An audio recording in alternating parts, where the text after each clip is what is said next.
Sam.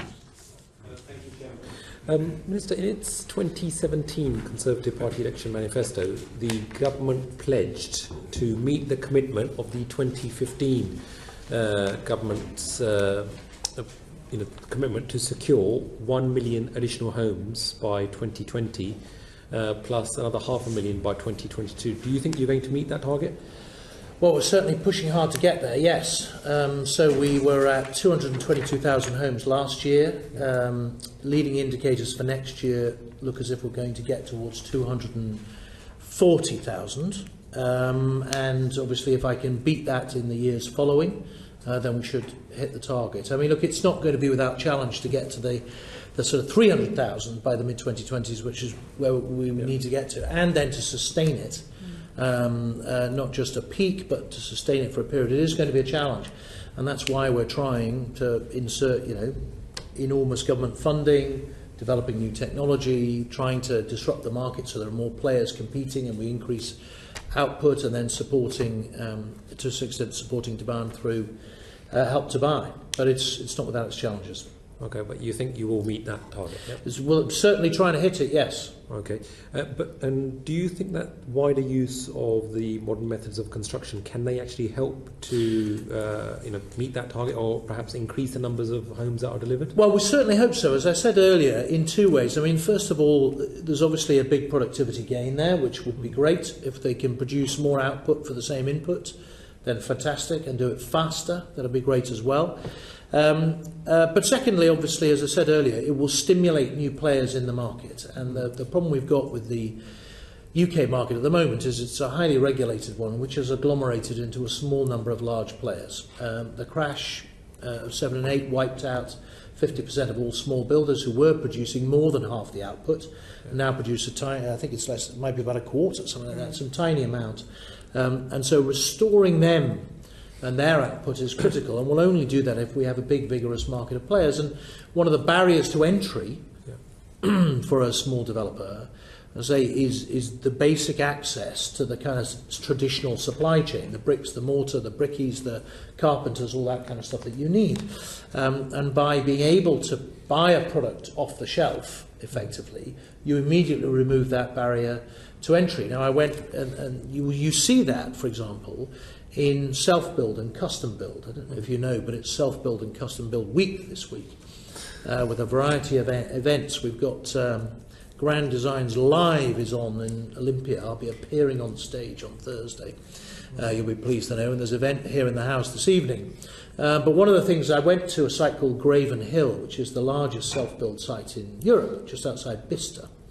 And when you wander around and they point at the self-built houses, one of the most frequent houses that they point to is a modular house that's been ordered from Poland and shipped on a truck to the UK.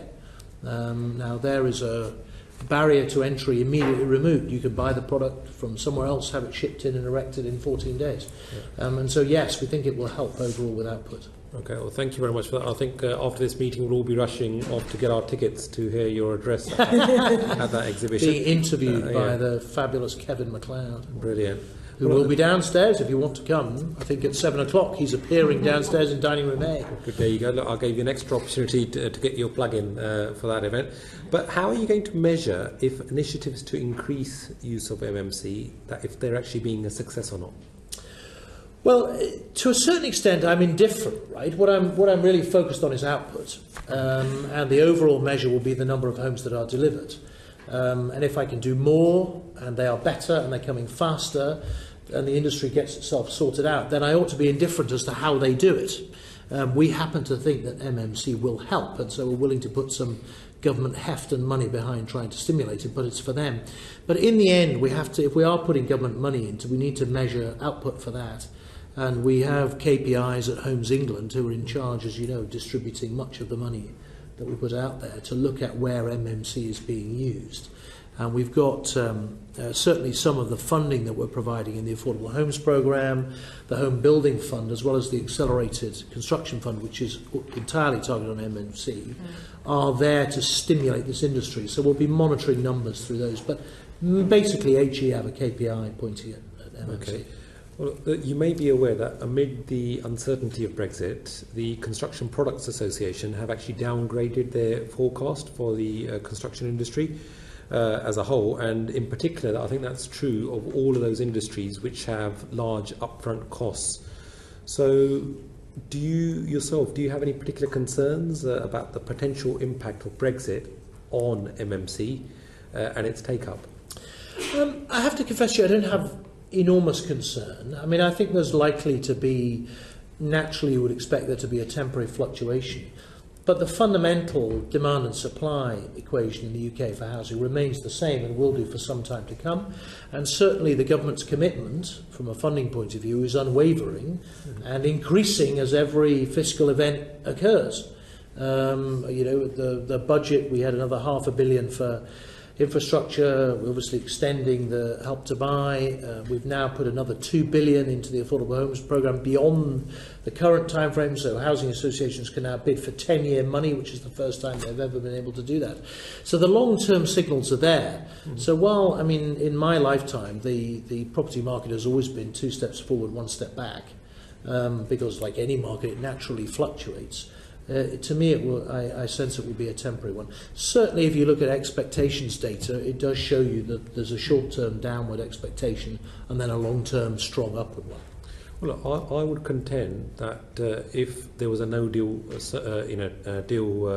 Brexit scenario, as my colleague Helen pointed out earlier, during our visit to Basildon, we discovered that a lot of the MMC suppliers are actually heavily reliant on supplies coming in from continental Europe. Do you agree that a no-deal scenario would have a huge impact on MMC? Well, we've obviously taken steps to prepare for that from a departmental point of view, and we've put through legislation required to deal with some of the component issues. But from an MMC point of view, I wouldn't necessarily think so, because there's obviously a new technology that's coming in. I mean, look, in the end, I think it's preferable round to avoid no deal. And the way to do that is to vote for a deal.